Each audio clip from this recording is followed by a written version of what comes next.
এনাকে লাঠি মারতে আসছিলেন, লাঠি দিয়ে মারতে আসছিলেন, মাথা ফাটাতে আসছিলেন। এনাকে চিনে নিন, এনার নামটা কি আমি জানি না।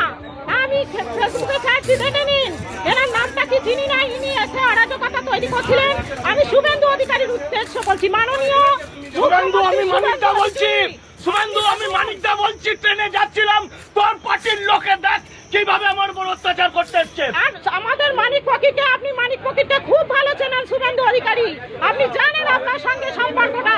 এরা আমাদেরকে লাঠি মারতে এসেছিলেন, লাঠি দিয়ে পেটাতে এসেছিলেন মানিক ফকিরকে। ইনি এই মানিক ফকিরকে মেরেছে। এরা সাধারণ পাবলিক নয়, এরা সবাই সেই চারদিকে গ্যাং আসবে, বিজেপি যাকে মাথায় করে নাচে সবসময়।